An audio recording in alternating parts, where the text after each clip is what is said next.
आजकल बड़े visa cancellation की बात हो रही है। काफ़ी लोगों ने कर दी, अच्छी की, एग्ज़ैजरेटेड की, ये उन पे और आप पे छोड़ते हैं। लेकिन इसका सॉल्यूशन क्या है? सॉल्यूशन एंड को भी तो भाई देखें ना, प्रॉब्लम एंड को तो हम देख रहे हैं, सॉल्यूशन एंड को देखते हैं। अब सॉल्यूशन के अंदर कुछ एहतियातें हैं, सॉल्यूशन के अंदर कुछ जो लॉज़ हैं जिनको हम देख सकते हैं।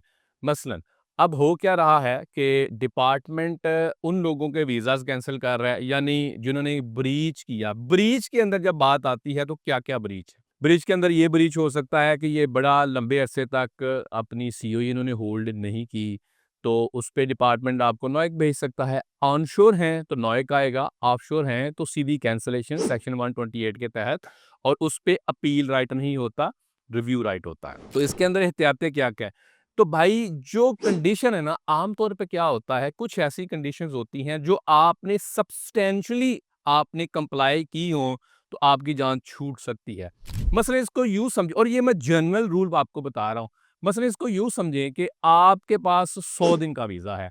100 दिन में से अगर आपने 75-80% या अबव आपने वीज़ा कंप्लाई किया है, बाकी नॉन कंप्लायंस हैं, तो इसको सब्सटेंसी में इंटरप्रेट किया जा सकता है बड़ी हद तक, लेकिन ये फिर केस टू केस वेरी करेगा। तो कहीं न कहीं अगर ब्रीच हुई है तो आपका ये लिटमस टेस्ट या पैमाना ये है कि जो सब्सटेंशियली कंप्लायंस हुई है या नहीं हुई, तो कैंसलेशन अगर होती है अनफॉर्च्यूनेटली, तो केस को वहाँ से बचाया जा सकता है बड़ी हद तक। दूसरा, work rights breach. Work rights breach के हवाले से भी अगर देखा जाए तो डिपार्टमेंट उसको किस तरह फिगर आउट कर सकता है, वो आपके बैंक अकाउंट से है, एटीओ से है, और बड़ी सारी चीज़ें हैं। मसलन आप अपने हाथ में जो फ़ोन लेके घूम रहे हैं भाई, यही आपका बहुत बड़ा गवाह होता है। मसलन अगर किसी ने उबर किया है, उसके अंदर ऐप है, किसी ने अगर मेन्यू लॉक किया है, दीदी की है या कुछ भी, तो उसके अंदर तो ऐप मौजूद है, उबर ईट्स किया है। इसी तरह आपकी कम्युनिकेशन यानी व्हाट्सएप कम्युनिकेशन, ठीक है, एन्क्रिप्टेड होती है, लेकिन भाई आपके फ़ोन से तो पढ़ सकते हैं।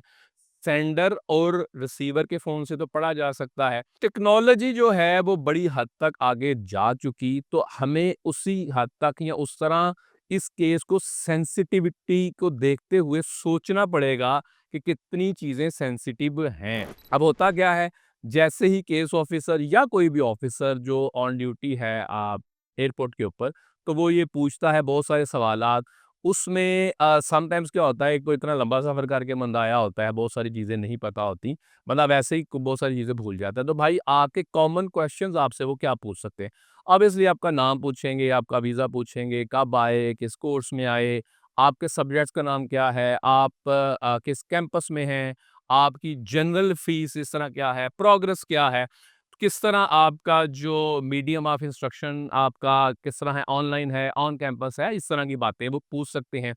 ये just to evaluate the candidate और वीज़ा होल्डर कि क्या ये एक जेन्युइन वीज़ा होल्डर रहे हैं, कोई नॉन कंप्लायंस में बहुत ज़्यादा ये शामिल तो नहीं है। तो इस तरह की भाई बातें ये पूछ सकते हैं। तो इसके अंदर एहतियातें मैंने जैसे आपको लिटमस टेस्ट बताया, एक तो वो है। इसके अलावा जो आप कर सकते हैं, आपका बड़ा ज़रूरी है तो भाई इस टाइम ट्रैवल करें, बहुत ज़रूरी नहीं है तो कोशिश करें कि अपने वीज़े की तरफ देखें और अपने सारे मामलात को देखें, खुद ही आप असेस और एवैल्यूएट कर पाएँगे। इससे पहले कि आप किसी से सवाल पूछें, अपने आप से पूछें कि ट्रैवल करना चाहिए या नहीं करना चाहिए। हाँ, ऐसा भी होता है कि बहुत सारे लोग जो कि लेट्स से आपके इर्द-गिर्द 10 लोग हैं, आगे वो 10 लोगों को जानते हैं। मिला के 40-50 लोगों तक आपका एक हलका है। तो उनमें से अगर 2, 4, 5 लोग हो के आ गए, तो वो एक आपके लिए मिसाल नहीं हो सकता। भाई आपके साथ अगर कोई मसला है तो उसमें ज़िम्मेदारी भी आपकी ही है और अफ़ेक्टिव भी आप ही होंगे। कम कहे को ज़्यादा समझें तो बहुत ज़रूरी है, इन चीज़ों को समझें और अपनी चीज़ों को असेस करें, आपको काफ़ी हद तक अंदाज़ा हो जाएगा कि आगे क्या करना चाहिए। मैं यही कहूँगा अगेन, वीज़ा राइट नहीं है, वीज़ा प्रिविलेज है, और ये प्रिविलेज गवर्नमेंट दे भी सकती है, ले भी सकती है।